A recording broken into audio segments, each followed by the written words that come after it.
स्वागत है मेरे प्यारे मित्रों। तो फिर अभी हम जल्दी से फैन और वाई की कहानी को आगे बढ़ाते हैं और आज की शुरुआत होती है प्यारे से नान से। नान फैन से पूछता है कि डैड हम कहाँ जा रहे हैं। हम फैन को देखते हैं जो अपना और नान का कपड़ा पैक करता हुआ नान से कहता है कि नान बेटे हम कुछ दिनों के लिए किसी के घर घूमने के लिए जा रहे हैं, हम कुछ दिनों के लिए वही रहेंगे। तब नान कहता है कि डैड किसी से क्या आपका मतलब है? सुंदर भैया से, वही सुंदर भैया जिन्होंने मुझे टॉय गन गिफ्ट किया था और वही सुंदर भैया जो जब आप हॉस्पिटल में थे तब वो यहाँ आकर आंट का मदद करते थे मेरा देखभाल करने के लिए। क्या हम उन सुंदर भैया के घर रहने के लिए जा रहे हैं? ये सुनकर तो फैन चौंक जाता है। फैन पूछता है कि नान तुम्हें कैसे पता? नान जवाब देता है कि डैड ये तो बस मेरा अनुमान था और ऐसे भी जब सुंदर भैया पहली बार हमारे घर आए थे तब आप दोनों के बीच झगड़ा हो गया था और उसके बाद मैंने देखा कि तुरंत बाद ही आप दोनों के बीच सब कुछ सही हो गया और आप दोनों एक दूसरे के साथ चिपक कर बैठे हुए थे।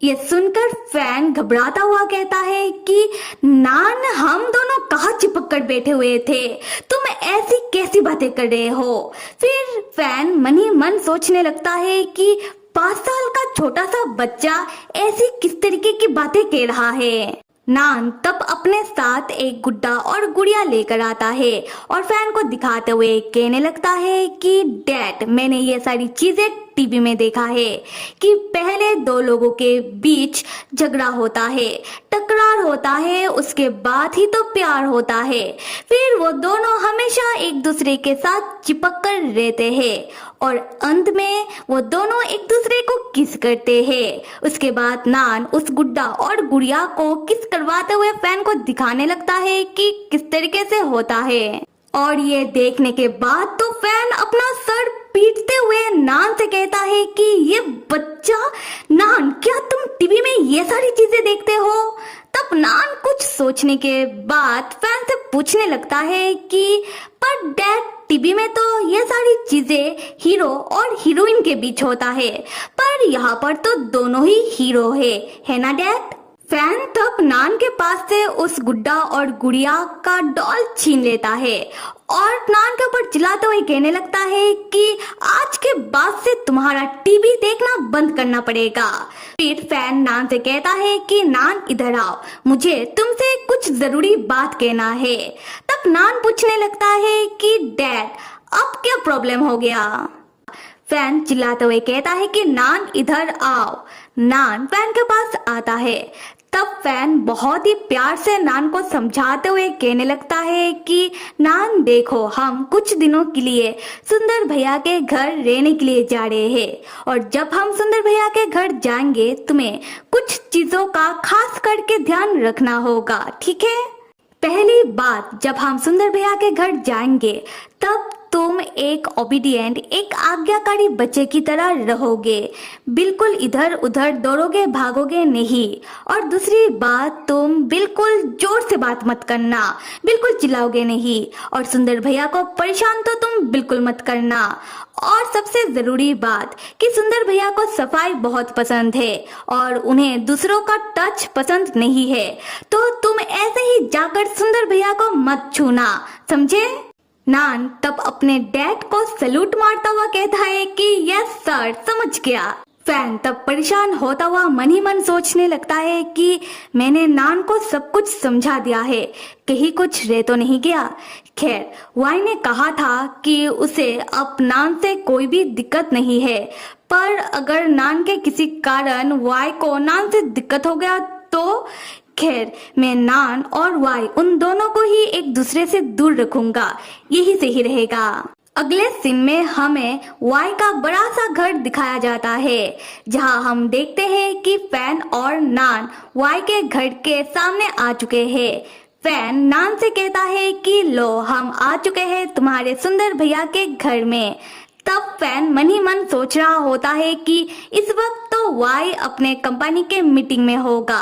खैर अच्छी बात है, मैं नान को और कुछ नियम समझा दूंगा। उसके बाद फैन खुद ही वाई के घर का दरवाजा खोलकर नान को लेकर वाई के घर के अंदर चला आता है। फैन जैसे ही घर के अंदर आता है, फैन देखता है कि वाई तो घर के अंदर ही मौजूद है।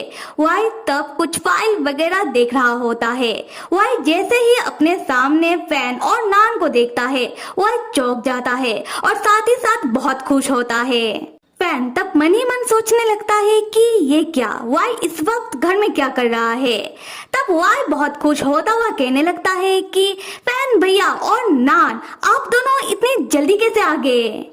फैन कुछ कहता इससे पहले ही नान जोर से बात करता हुआ वाई से कहता है कि सुंदर भैया, मैं आ गया सुंदर भैया।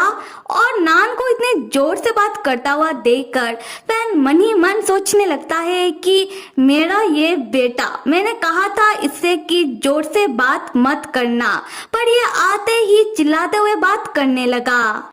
तब वाई नान से कहता है कि नान, तुम तो पहले से थोड़ा लंबे लग रहे हो। नान तब अपना हाथ अपने डैड के हाथ से छुड़वाता हुआ दौड़ता हुआ चिल्लाता हुआ वाई के पास आने लगता है, ये कहते हुए कि सुंदर भैया, मैंने आपको बहुत मिस किया और सुंदर भैया आप हमेशा की तरह ही और सुंदर लग रहे हो। फैन पीछे से चिल्लाने लगता है कि नान भागो मत, पर नान कहाँ सुनने वाला है। खैर फैन तब परेशान होकर मन ही मन सोचने लगता है कि डैम, मेरा ये बच्चा जहाँ सुंदर इंसान देखा जाकर उनके ऊपर कूद जाता है। कहीं इस बार भी नान के टच से वाई नान को धक्का ना मार दे और नान गिरकर रोना ना शुरू कर दे। और यहाँ हम देखते हैं कि जैसे ही नान दौड़कर वाई के पास आता है, वाई नान को बहुत ही प्यार से अपने गोदी में उठा लेता है और नान से कहने लगता है कि अच्छा अच्छा ठीक है। और नान, जब हम लास्ट टाइम मिले थे तब तो तुम इतने भारी नहीं थे, तो अभी तुम इतने भारी कैसे हो गए हो। हाँ, क्या तुम खा खा कर मोटे हो रहे हो। ये सुनकर नान हंसने लगता है। और दूसरी तरफ हम फैन को देखते हैं जो वाई और नान को इतने प्यार से बात करता हुआ देखकर फैन तो चौंक जाता है और अपना आंखें फाड़ फाड़ कर नान और वाई को ही घूरने लगता है। वाई तब फैन से कहता है कि फैन भैया, आप कुछ देर लिविंग रूम में ही आराम करो और मैंने नान के लिए अलग से एक सुंदर सा कमरा तैयार करवाया है। मैं नान को उसका कमरा दिखाकर आता हूँ। यह सुनकर नान बहुत खुश होता है। नान कहने लगता है कि ग्रेट, अब मुझे मेरा खुद का नया कमरा मिलेगा।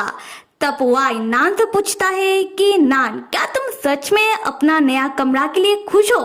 नान कहता है कि हाँ, मैं बहुत खुश हूँ।